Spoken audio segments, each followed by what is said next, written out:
Hello, everyone. I had one of the most remarkable opportunities of my life earlier this year on a trip to Greece I took with Ralston College. It's a new university that I'm associated with in Savannah, Georgia. We went to Samos with the first class for Ralston College, but while I was there, I had the opportunity was provided to me to go to Turkey, to the ancient town, the ancient city of Ephesus. There's an old library there which rivaled the Library of Alexandria in the ancient world, so one of the world's first repositories of academic knowledge. And Ephesus has been excavated. It's quite a remarkable archaeological excavation, like the city of Pompeii, a huge city, Greek city, thousands of years old, 4,000 years old or more, all excavated. I had the opportunity to give a lecture there on the Logos. From the Greek perspective, the Turkish authorities were extremely helpful. They lit up the whole city for us at night. I was able to give this lecture to the students at Ralston College and then publicly to all of you in front of this ancient building, this ancient library, all lit up with beautiful LEDs. It was one of the most spectacular things I'd ever seen. And to be on the grounds of this ancient place to give this lecture was quite the damn thrill, I can tell you that. And so, you know, Western society really derived from two sources in some real sense, two fundamental sources. I suppose you could add Rome as a third, but there's a Greek stream and a Judeo-Christian stream, and they both developed the idea of the Logos, and Logos is the root word of logic. And so forget about the Judeo-Christian Logos for a minute. On the Greek side, there was this deep idea developed by Greek philosophers that the world had an intrinsic order, that at the bottom of reality itself, especially on the objective front, the more objective front, there was a palpable, discernible, and benevolent order that would make itself accessible to the imagination and intellectual inquiry of human beings, so that the cosmos was comprehensible, right? That's a great Greek proposition, and that's the proposition of this intrinsic Logos. Now, on top of that was laid the Judeo-Christian idea of the Logos, which was something like the notion that the divine element of the human being was that of courageous, exploratory communicator. That's the Logos idea. And so you can see out of the combination of those two ideas that something like science could emerge, because you'd have the notion that the universe was intelligible in its fundamental structure. That's the intrinsic Logos of reality. And then that the human being's Logos could interact with that and produce intelligible order. And so anyways, I got to talk about the Greek idea of the Logos, insofar as I understand it, at the steps of the Ephesus library in this absolutely beautiful locale.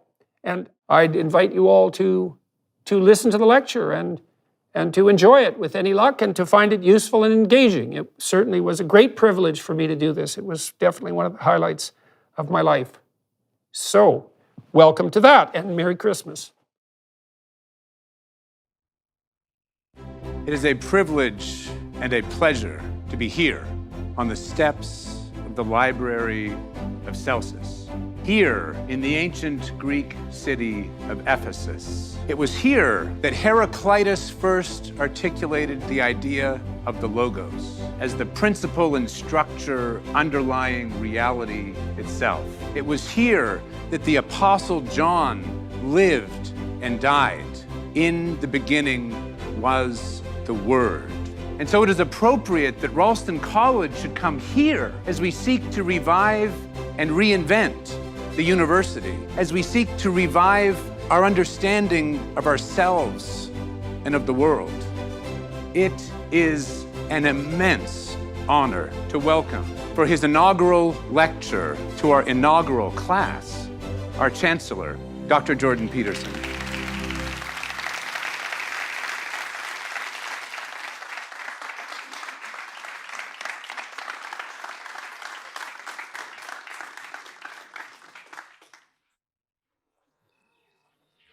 So this is pretty good, eh? So I was thinking today, well, and for a long time, about what I wanted to talk about, and I guess I'm always trying to bring together an unending stream of thought that I've been developing, I would say, for for 40 years, really. And I thought I would try to extend that tonight, maybe farther than I've been able to manage before. And this seems to be exactly the right place to do it. In Stephen's opening remarks, he mentioned that this geographical locale is very tightly associated with the emergence of the idea of the Logos, particularly on the Greek side, but also, as it turns out, on the Christian side. And it's really the bringing together of the concepts, the dual concepts of the Logos, from the Greek and the Christian side that produced, for better or worse, and hopefully for better, the modern world. And so I want to walk through some ideas that I've been developing tonight and make comment on them and see if I can lay them out in something approximating an intelligible form, which would be the right thing to do, given that we're talking about the Logos. So you might think about the Logos. It's worthwhile and useful to think about the Logos as something like the intrinsic order of the cosmos. Of course, that begs the question in some sense, well, a number of questions. What do you mean by intrinsic? What do you mean by order? What do you mean by cosmos? And you could break the cosmos down to begin with in something, into two subcategories, macrocosmic and microcosmic. And you can think about the microcosm and the macrocosm in a purely objective sense. You could think about the microcosm as the hidden world beneath the resolution of our vision. So, of course, there's an unbelievably active world of hidden complexity at work at levels of resolution much higher than we can see, moving all the way down to the quantum realm.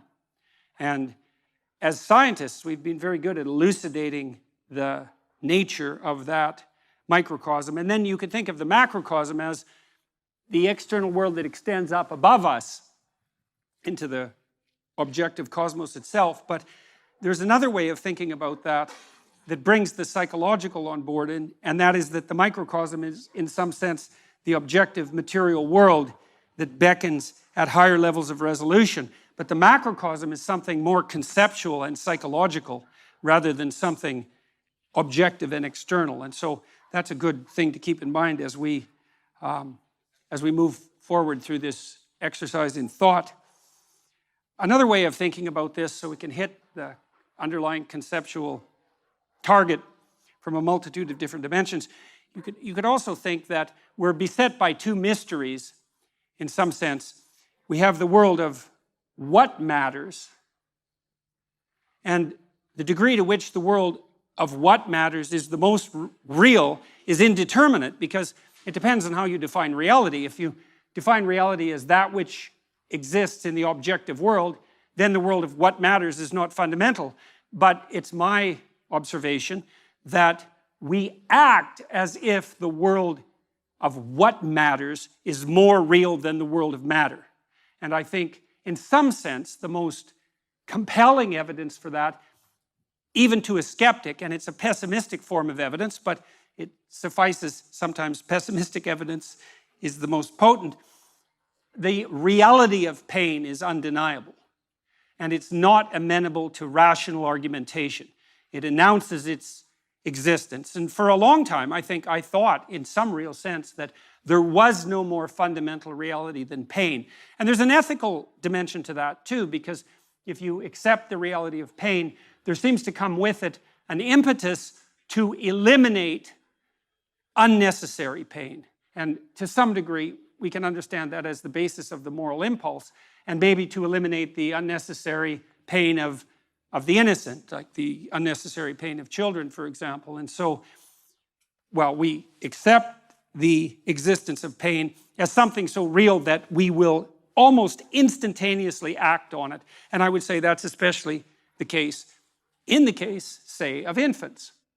And so it isn't obvious what's real, because it depends in some sense on how you define the term.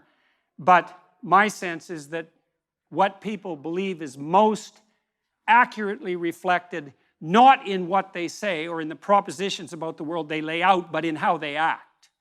And so, and that's also something subject to debate, but It's not a shallow argument to say that your belief is most deeply reflected in your action. In fact, I think in some sense it's the deepest of arguments. And you know perfectly well that you can say one thing and do another, and you also know that you regard people who do that as hypocrites, and you tend to regard what they do as a more profound pointer to what they believe than what they say. And so you'll call them on that too. And so that means that there are some meanings that we regard as inviolably real. Now, the reason I concentrated on pain is because it's pretty easy to destroy joy. You can do that with a rational critique, and we're quite good at that. And you can destroy faith, and you can destroy hope, and you can destroy enthusiasm, and you can often do that even with a casual word. But pain is much more resistant to that sort of rational dismissal. I thought over the years, thinking as much as I could about unjust pain, let's say, as a fundamental reality, wondering if there is anything more real than that. And then I would say, well, yes, there is. That which dispels pain is more real than pain. And that's because to dispel something, you have to be more powerful than that thing in some sense. And then you can ask yourself at all sorts of different levels of analysis, what's capable of dispelling pain, or at least, let's say, rendering pain acceptable, which is not perhaps as deep a solution or as desirable a solution, but is also not nothing. And I would say that many of the things we regard as cardinal virtues are virtues, in fact, because if you have them on your side, you can, in fact, contend with and perhaps dispel or triumph over or transcend the inevitable pain and suffering of existence. And I think one of the fundamental purposes of education is to provide people with the peers and the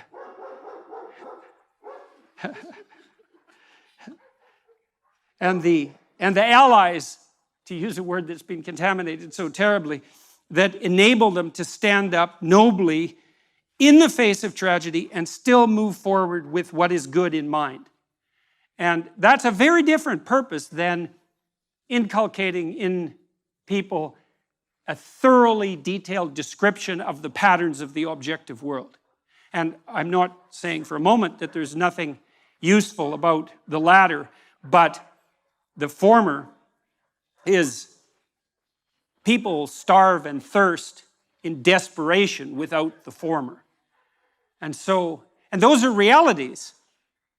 Now, as I said, if you start out with the axiomatic assumption that only what is objective is real, well, then that argument falls flat, but I think there's no reason whatsoever not to raise the question of what it is that you're using to base your axiomatic definition of reality upon. And I think that noting what people do is a very good pointer to the real. So here's another way of thinking about the logos. For the world to be intelligible, it must consist of patterned regularities.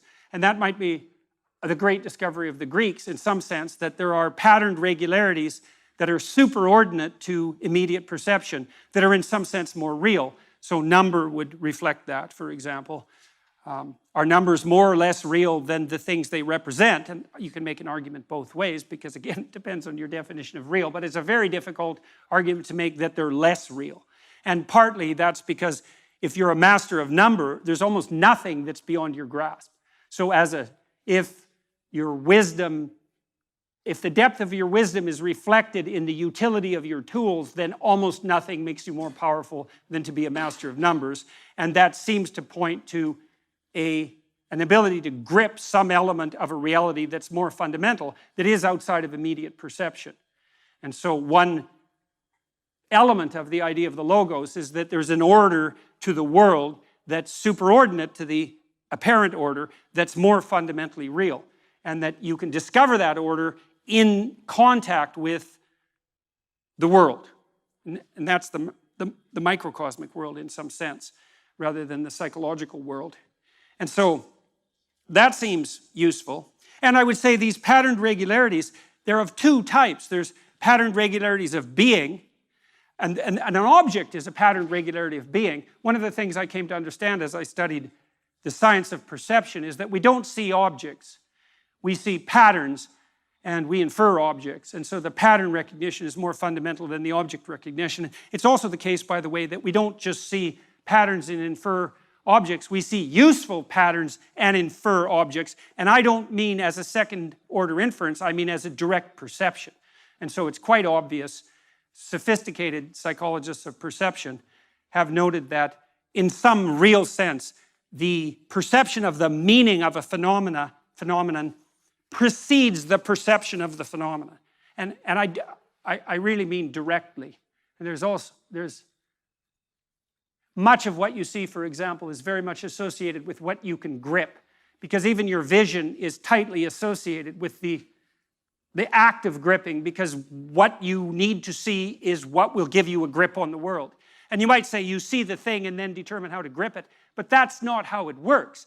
Your retina, for example, which represents patterns in the world, propagates those patterns through your nervous system and manifests itself in such things as preparation for grip. And that's outside of conscious visual perception. And so you cannot make the case that what you do when you perceive is pull in objective sense data and then sort the world from that. The neurological investigations have rendered that presumption invalid. Not only that, there's another problem. Well, let's refer to, we'll do this in two parts. For the world to be intelligible, it must consist of patterned regularities, and they're regularities of being and becoming. Another issue is when you encounter the world, do you see what's there? And the answer to that is, well, yes, but you also perceive what could be. And so I would say that what you perceive is an amalgam of the patterned regularities of both being and becoming. And you can think about this and make it intelligible. If you think about what happens when you wake up in the morning, you might ask yourself, well, what do you perceive when you wake up in the morning? And you open your eyes and you might say, well, I perceive my bedroom. And I suppose in some very trivial sense that's true, although generally your bedroom is so familiar that you don't need to perceive it. You've already automatized that perception, and it has almost zero functional utility. I suppose you have to perceive it well enough to wend your way through it when you step out of bed. But that isn't really what you perceive, not my experience, and I believe this is a very common experience, is that what you perceive when consciousness dawns in the morning is the horizon of possibility that's associated with the world in front of you. And so what you really see, as far as I can tell, is something directly akin to the chaos that God encounters as the Word, the Logos, at the beginning of time, which is there's patterned regularity of being. That's a solid object because it propagates itself across time in this three-dimensional form. But then there's a cloud of possibility around each object, which is what additional realities it can manifest depending on how you act in relationship to it. And that's not only true of simple objects, because simple objects can be many things. So a heavy drinking mug can also be a weapon, for example, which begs the question of what is that thing? It's a drinking glass and a weapon, and broken, it's a knife. And many, many objects, if not all, have quite a wide cloud of possibility around them. And then the interactions between objects have a tremendously wide distribution of possibility. And that's the becoming that's implicit in the being. And I think that's actually what you confront when you wake up in the morning. Because generally what happens is that as consciousness dawns, and consciousness is an agent that contends with being and its potential transformations, you see arrayed in front of you a set of indeterminate possibilities which you could bring into being as a consequence of your imposition of vision with some degree of effort and energy. And what you do in some real sense is prioritize and rank order the importance of the possibilities that you contend with, maybe even before you get out of bed. And I would say, in some real sense, if you're not doing that, you're actually not living up to your possibility. That what we really are, rather than automated deterministic machines, and by the way, we can't be that because the future is indeterminate and a deterministic machine cannot calculate the proper navigation path through an indeterminate horizon. You're a visionary that imposes a structure of priorities on a horizon of possibility. And that means, in some very real sense, far more than mere metaphoric, that you are in fact an embodiment of the Logos. And the same thing that manifested itself at the beginning of existence itself and continually manifests itself in some real sense as that beginning in the world of your conscious apprehension. And we think of these things as myths or as metaphors, and they are that because they're many things, but they're also reflective of something so real that even our notions of objective reality in some real sense pale in comparison. And so that's useful to know. Now, the problem, and this is the problem with the empirical viewpoints. The empirical viewpoint is in some sense that what you know as a consequence of sense data. And the problem with that proposition is that there is mystery embedded inside the axiomatic presupposition of sense data. So behavioral psychologists believe that animals, and they tried to model animal behavior using these a priori theory, the animal reacted reflexively to a stimulus. And so that's a deterministic machine hypothesis. And that always bothered me, partly because animals don't do that. So for example, if you train a rat to run down a maze, it'll learn how to run down the maze.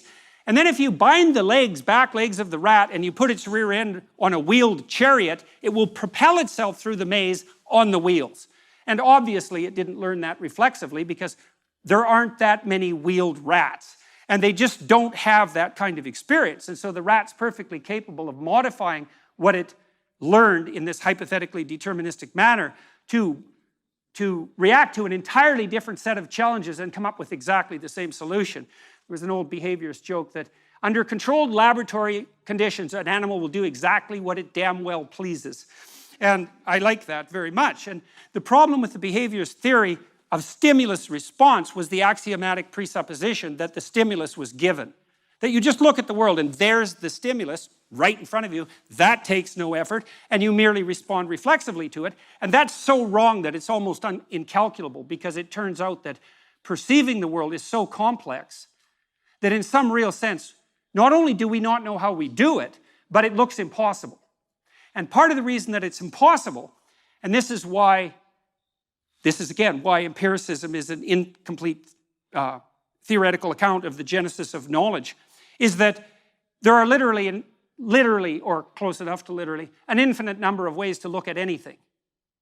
And that's because everything is not only complex in and of itself, at the microcosmic level, almost beyond imagination, but that everything is also situated in a context, which is actually a determining element of the nature of the thing, and the context, expanded enough, actually takes everything into account. And so that makes perception a very weird phenomenon.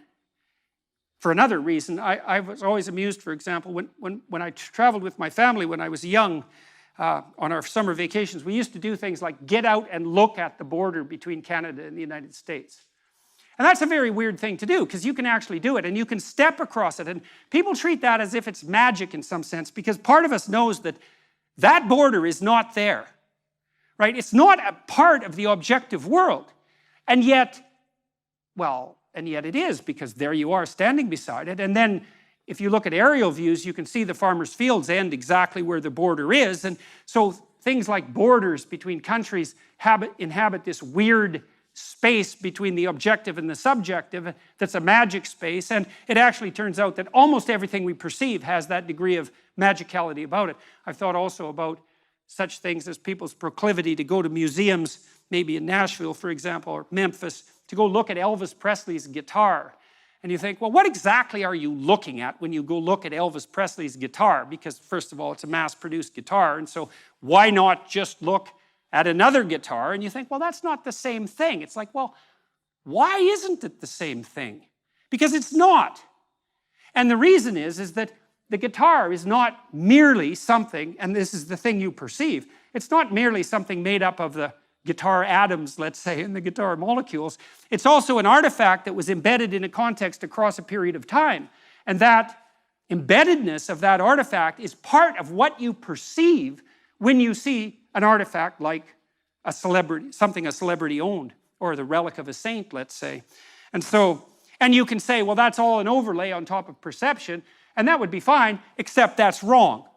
There's no data, so to speak, that support that viewpoint. That's not how perception works. Perception is unbelievably complicated. So we see regularities of being, and some of those, impediments and affordances is the technical term, we tend to perceive as objects. But we also see the possibilities of being. But the problem with that is that the world of objects, potentially relevant objects, and the world of possibility is vast beyond our comprehension. And so then we have another problem that emerges as a consequence of that, which is a key and signal problem, and the fact that it has been solved precipitously and carelessly, hastily, is actually the reason for the culture war that's raging today. And that is that we have to prioritize our perceptions. We have to prioritize our perceptions to get access to the sense data that hypothetically informs us. We have to see the world through a system of value. And why would I say a system of value? Well, a system of value is a system of priorities, right? Because to value something is to make it more important than other things that it's being compared to. And why do you need a hierarchy of perceptual priority in order to see? And the answer is, well, you can't see everything at once.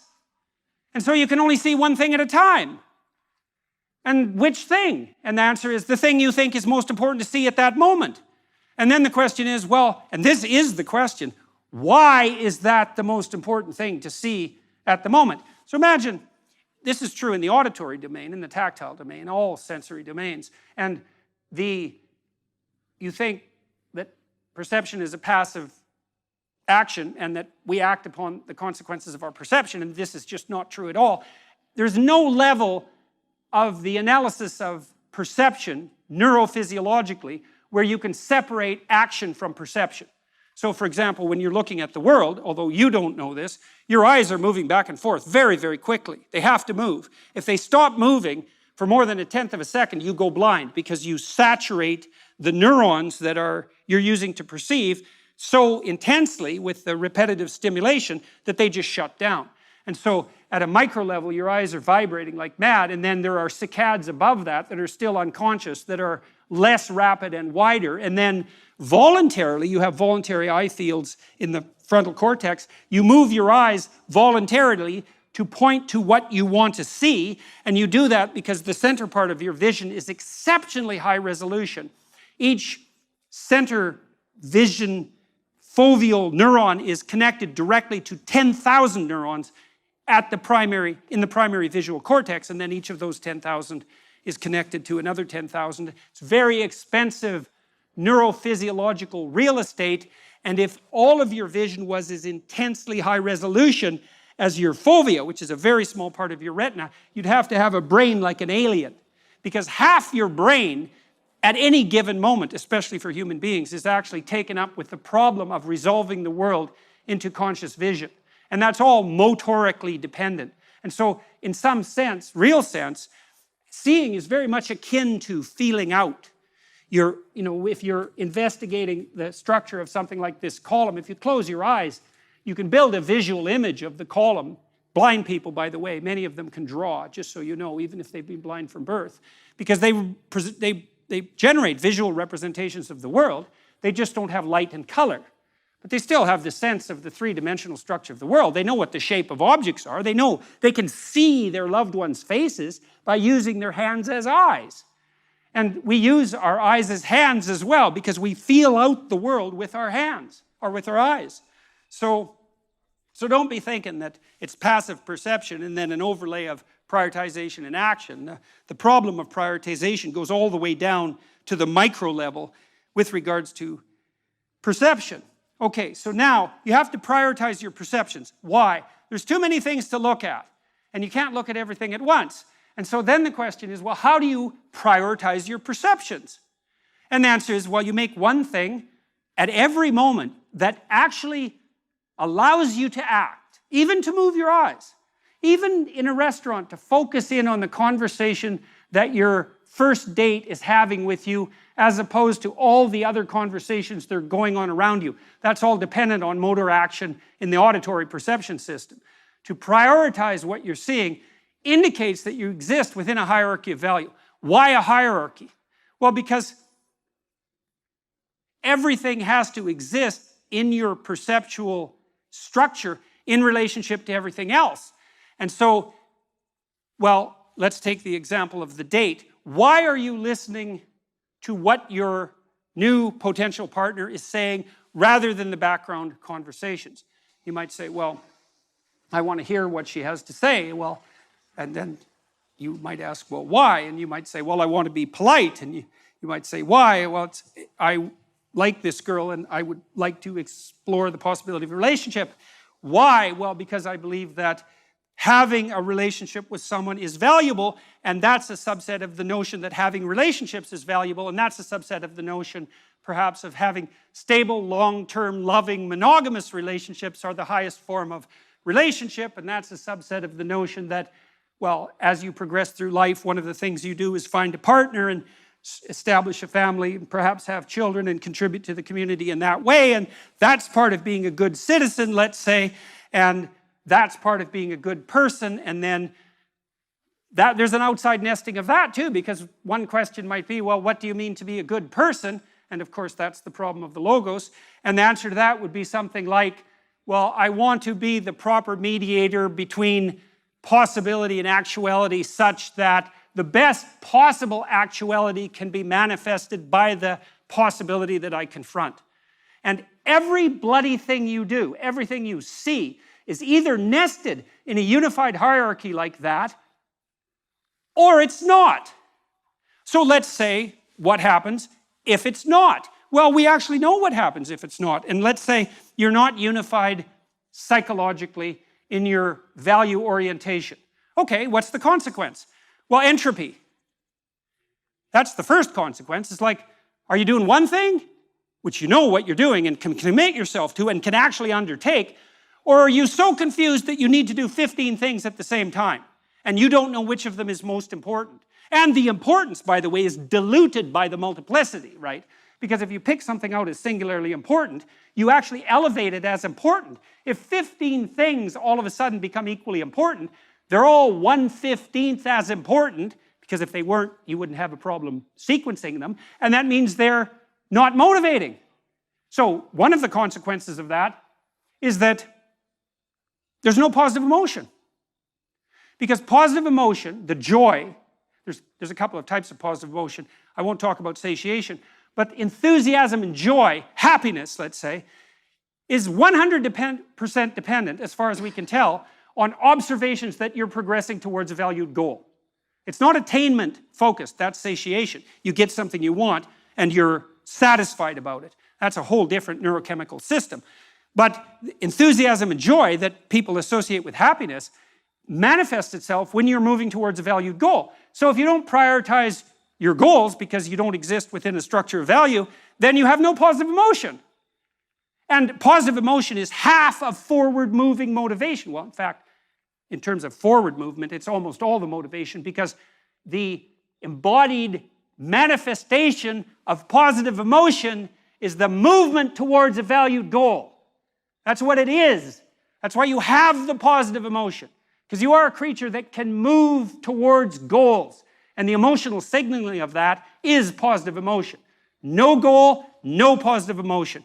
No hierarchy of goals, dilution or eradication of positive emotion. Because if you're confused enough and you have 100 goals and you can't prioritize them, then every goal has 1% of the significance necessary to really move you forward.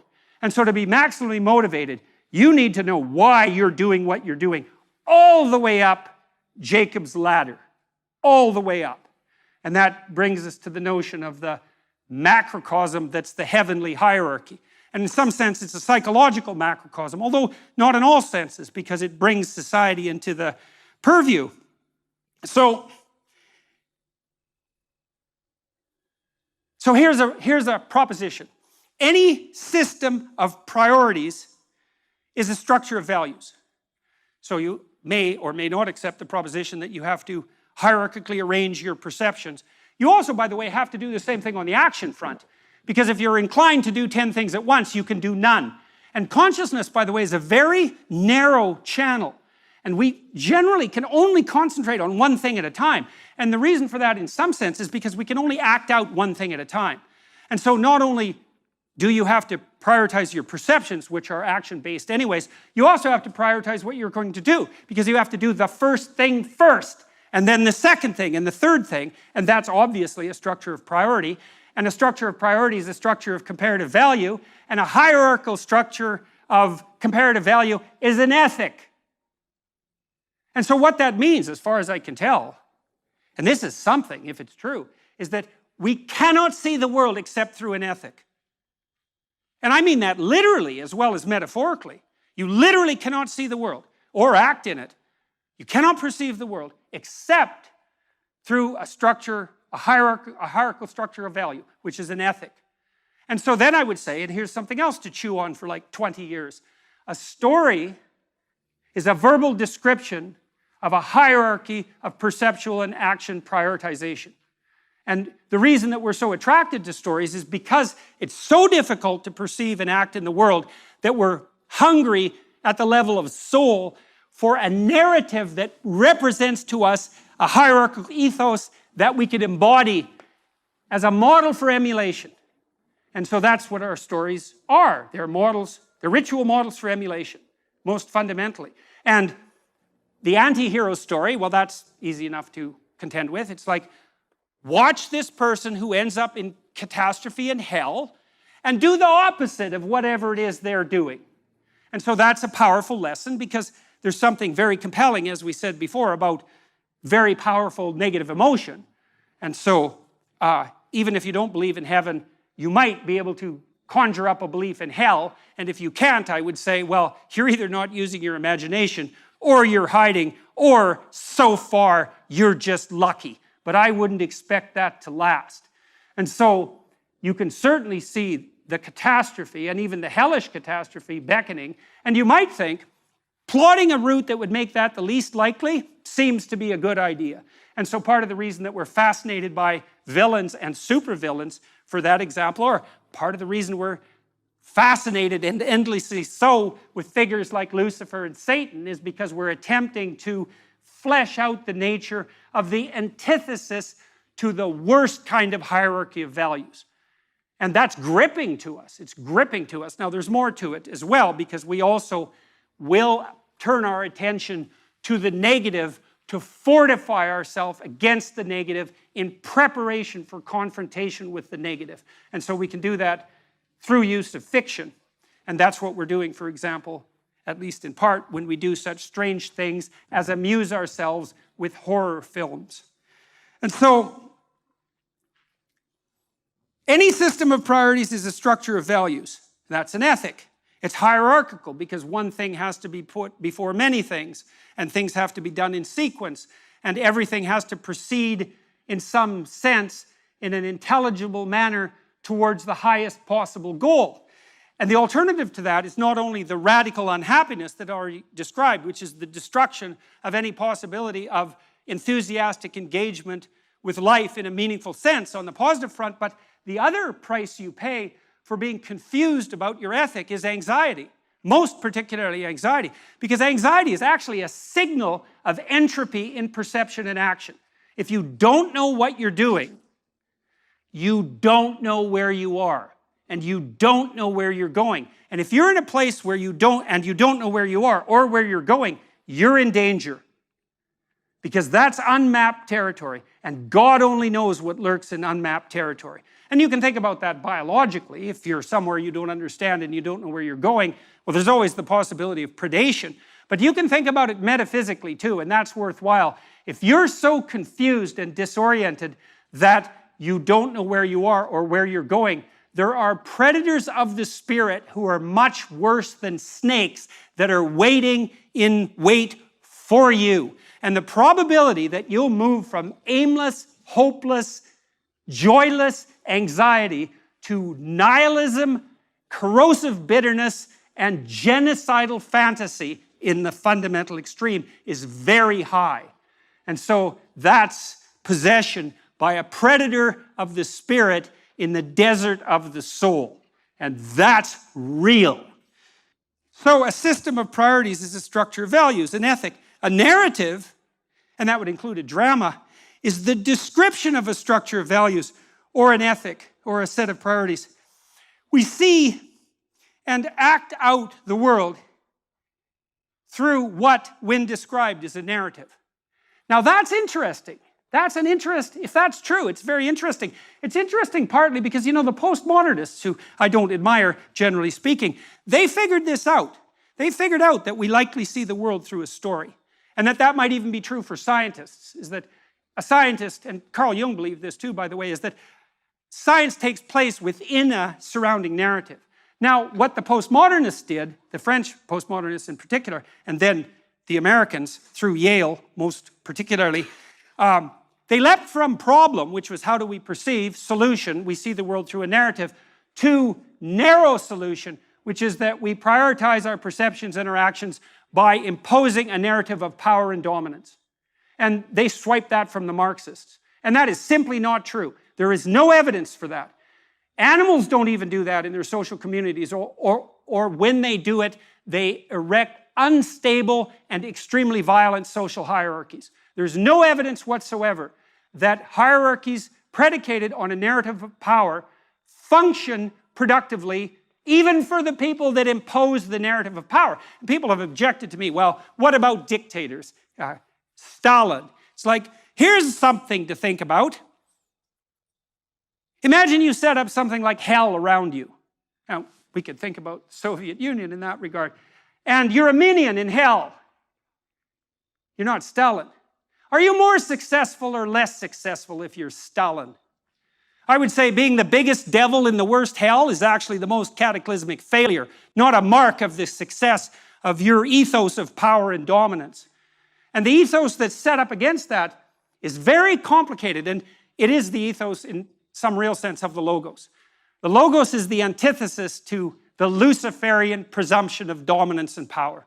And it's harder to formulate, which is why we've been wrestling with it and are doing that tonight as well in this place where it's been wrestled with forever. It's harder to formulate. It's not unidimensional. It's the union of multiple virtues. And so it's a tricky thing to grip. And it's so tricky that we don't have it fully articulated.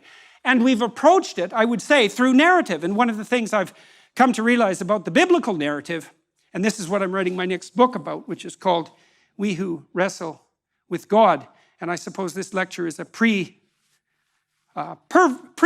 of the ideas in that book.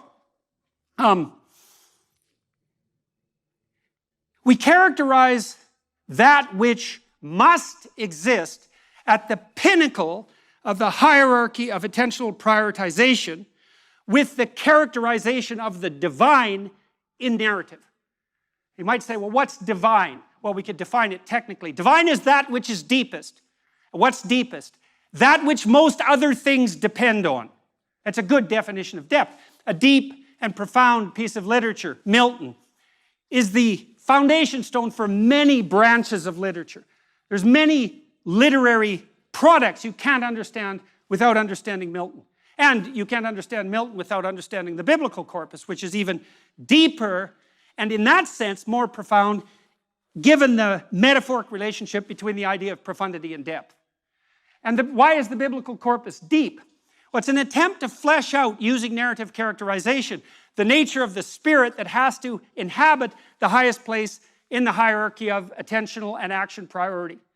And so why would I say spirit? Well, because it's something embodied. It's not a description of the world. It's a pattern you enact and embody. And so when you're called to God and the Logos through the biblical corpus, you're called to allow yourself to be possessed by the Spirit that represents the union of awe-inspiring, imitatable virtues.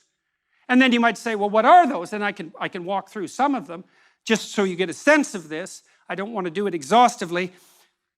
In the opening chapters of Genesis, which is where the idea of the Logos is highlighted above all else in some real sense, you have this notion that whatever God is uses whatever the Logos is to extract habitable order from potential.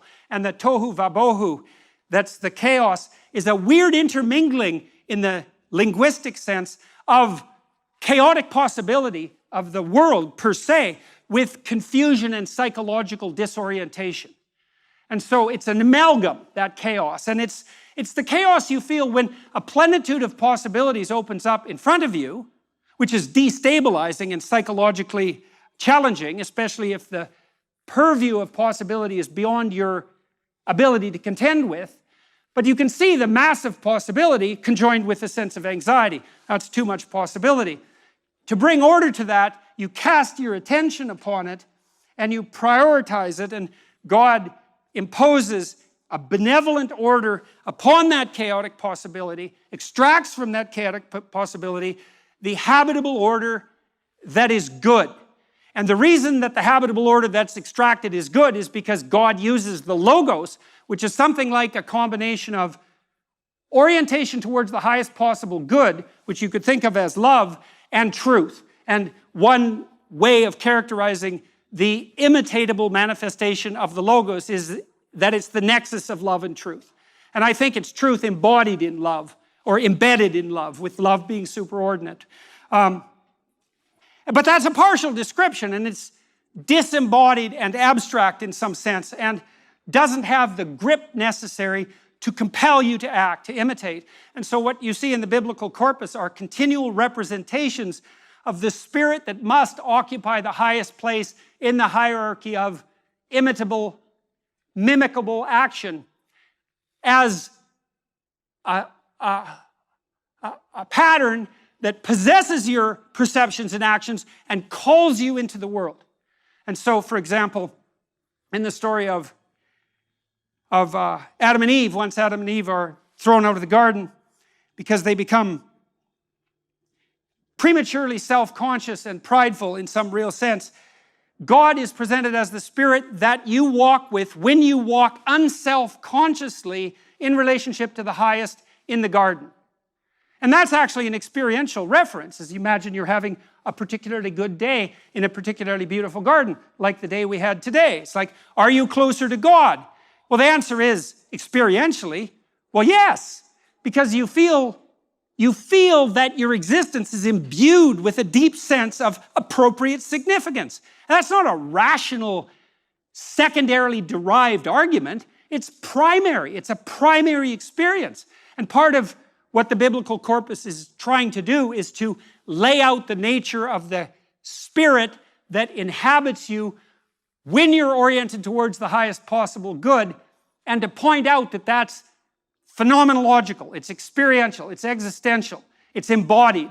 It's not a secondary overlay of the description of the nature of the world on the world. That's not what the biblical corpus is trying to do. So in the story of Cain and Abel, what's God? God is that which calls you to make the appropriate sacrifices and calls you on it when you don't. And try to escape that and see what happens. We know perfectly well, that that's a pathway to hell. And you might say, I don't believe in hell, and I would say, that means you don't know anything. Noah, who is God, or what is God in the story of Noah? The spirit that calls the wise to prepare in the face of crisis. Do you abide by that or not? Well, you do if you're wise, and you do if you care about the people around you. Abraham, what's God? The spirit that calls the inappropriately luxuriating out to the terrible adventure of their life, and that then requires of them the highest possible sacrifice to obtain the highest possible goal. In Exodus, what's God? The spirit that lays tyranny to waste. The spirit that guides you through the desert of the soul. The spirit that orients you towards the promised land and imbues you with the enthusiasm that allows you to make your way out of the tyranny and through the desert. And so on. And each story is part of a circumambulation, a narrative circumambulation that's attempting to represent the union of virtues that could be embodied in perception and action that constitute the pinnacle of the pyramid. And that, by the way, pyramid, that's Mount Sinai.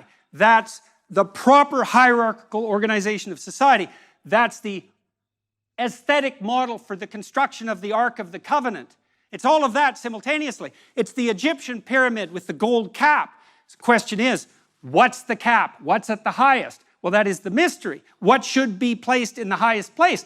We already said, well, something better be, because if nothing's placed in the highest place, then there's nothing in the highest place. And what's the consequence of that? Well, to return to that theme, anomie, anxiety, overwhelming dread, psychological destabilization, and the absence of joy. And there is no escaping from that except by solving the problem. But it's worse than that, because this hierarchy of perceptual prioritization unites us socially. So here we are in a theater, and we've seen many examples of theaters today, including the amphitheater, where it's a concentric circle that focuses everyone's attention on the same spectacle. Well, that's the definition of a culture, is that everyone's attention is focused on the same spectacle. And so the hierarchy of perceptual prioritization and action that unites you psychologically is also the same structure that unites us socially. And so that means the kingdom of God is within and without simultaneously in some most fundamental sense. And you might say, well, we don't need a superordinate ethic to unite us. And I would say, okay, then we're not united.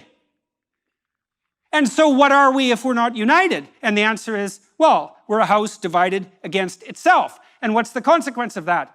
Everyone, that's the Hobbesian nightmare, right? That's not the noble savage. That's the Hobbesian nightmare. It's like, you and I, we cannot play together. We cannot focus our attention on the same point and cooperate and compete amicably, peacefully, productively, and generously towards that point.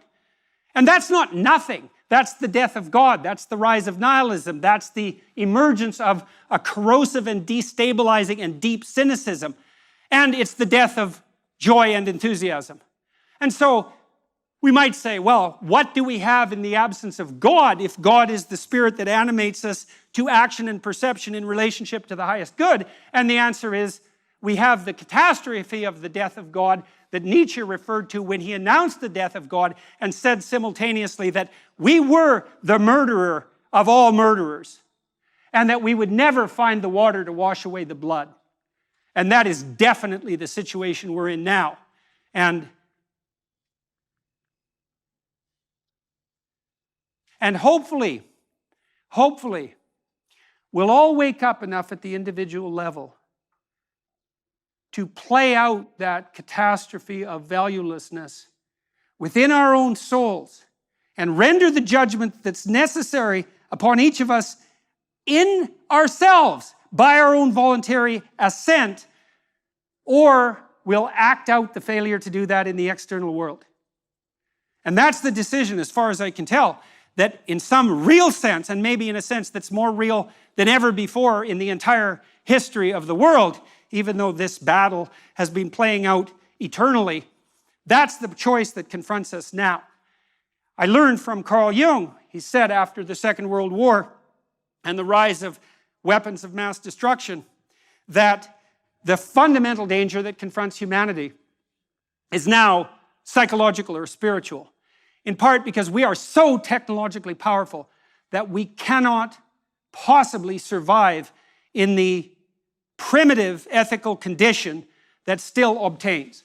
That our scientific and descriptive capacity has expanded immensely over the last 400 years to the point where we're a planetary force of creation and destruction.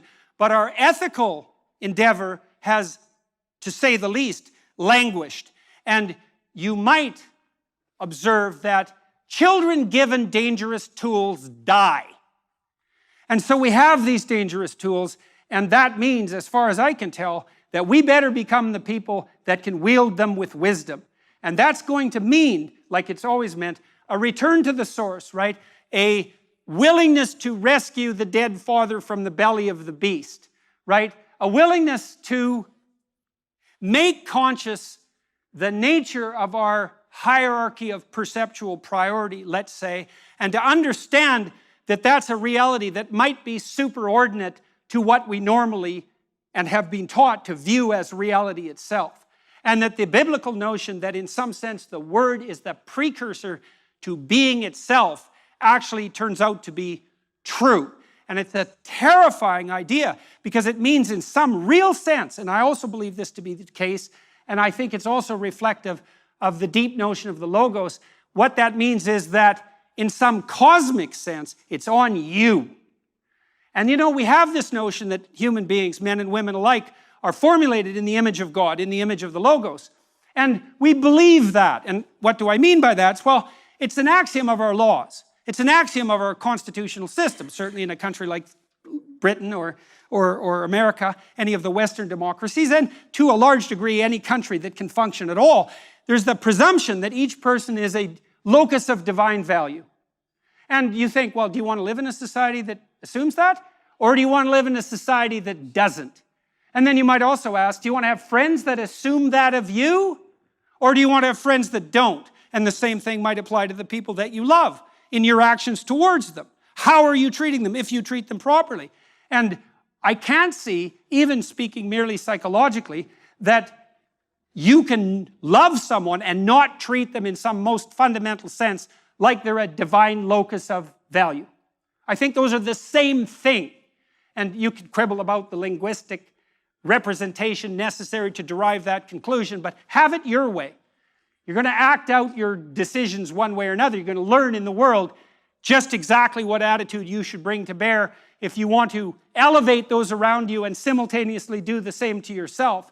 And you will find that if you do that, to the degree you do that, you are treating each person as if they're a divine locus of value and responsibility. And that's a terrifying thing too, because I read something once, I don't remember who said it, that God is a circle whose center is everywhere and whose circumference is nowhere. And I read commentaries on that idea indirectly, obliquely, by Dostoevsky and Solzhenitsyn, Jung as well, perhaps above all else, stating that we are each a center of the world. We each have a cosmic role to play. And you can think about it this way, and this is a useful way to think about it. You have potential within you to match the potential that's without, let's say. And we all upbraid ourselves and call ourselves out on our failure to manifest that which is within us. And so here's a proposition for you. The world is languishing to the degree that you are not all you could be. And that could really be the truth. And to the degree that we're made in the image of God and made in the image of Logos, and also the entity that has to undergo the tragic death that's represented by Christ, and maybe the encounter with hell that's part of the story of the resurrection, that's us. That's what we face. And so I'll conclude my discussion of the characterization of the spirit that occupies the pinnacle of the hierarchy of attentional priority with the story of the Passion, which is the full embracing of the catastrophe of life. That's what it calls us to. And religious or not, one thing you might notice is that a good proportion of the entire planet has been obsessed with the figure of the crucifixion and the story of the Passion for 2,000 years. And even as an unbeliever, whatever that means, you have to take that seriously. Now you can write it off as a delusion. Freud tried to do that, and so did Marx, but you have to ask yourself, well, if it's a delusion, why didn't people pick just something happy to look at instead of something utterly dreadful? And I say utterly dreadful because, and this is the truth as far as I can tell, what the Passion is a distillation of tragedy. So imagine that in order to contend with your life, you have to be willing to embrace its darkest elements. You might say, why? And I'd say, well, the darkest elements are there and they're coming. And if you're not prepared, it's going to be far worse than it has to be, at minimum. And maybe it'll just lead to your destruction in ways that are worse than death. And that's a high probability. And so in order to live fully, you have to confront life fully. And that means you have to accept the unjust sacrifice of the innocent in some real sense. And that's you. And that's not even enough. You see, in the Christian passion, why is it the ultimate tragedy? Well, tragedy is undeserved catastrophe, let's say. Well, then you amplify the catastrophe. Youthful death, torturous death, death with foreknowledge, humiliating death, death at the hands of the mob, death as a consequence of betrayal, death in the purview of your mother's vision, death despite your innocence, death despite your moral virtue, death despite the moral virtue that you have that everyone knows about and recognizes and still sentences you to death. Death at the hand of a tyrant, death at the hand of a nihilist. And then that's not enough, because in the cloud of myth that surrounds the characterization of the embodied Logos, and that's Christ, following the radical acceptance of death is the radical confrontation with hell. And that's the harrowing of hell. And the story there says, in order to open yourself up maximally to the possibilities of life, not only do you have to contend with the tragedy of your own innocent sacrifice and be on board with that fully or pay the price, but you have to confront the gates of hell itself. And you might say, well, what does that mean? And you know, our culture has been obsessed in principle since the end of the Second World War with what happened in Nazi Germany. And that's as good an example of hell as anything that could be presented to the corpus of unbelievers who disavow any recognition of hell. And if what happened in the Nazi death camps isn't enough hell for you, then I would suggest that you update your prioritization of perception and value, because it's certainly enough hell to be convincing if you look at it thoroughly. You know, one of the things I tried to do when I studied the Holocaust and also the events in the Gulag was to put myself in the position not of the victim, and certainly not of the heroic rescuer, but of the perpetrator. And with a bit of meditation, you can discover pretty damn rapidly that you could be a perfectly effective, torturing Auschwitz camp guard.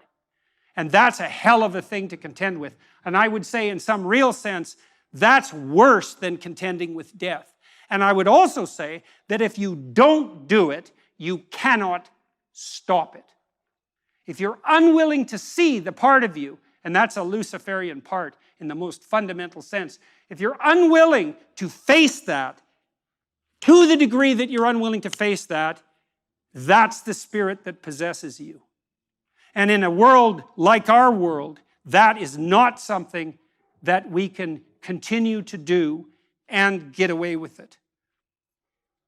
So, we're all called together here at Ephesus, which is quite remarkable for us all to be here. And what are we called to do? Wake up. We have a moral burden to bear. And that's the adventure of our life. That's the other thing so interesting about the Abrahamic story, is that God calls Abraham out of his luxurious slumber and sends him into a catastrophe. Tyranny, starvation, war, brutal. But he has the adventure of his life. You might say, well, it's the adventure of your life that justifies the catastrophe of your life. It's not some simple-minded, juvenile hedonism or desire for comfort. That's not what we're built for. We're built for the adventure of our lives. And where do you find that? You find that in orienting yourself to the highest possible good in all ways and speaking the truth forthrightly along that pathway. Thank you very much.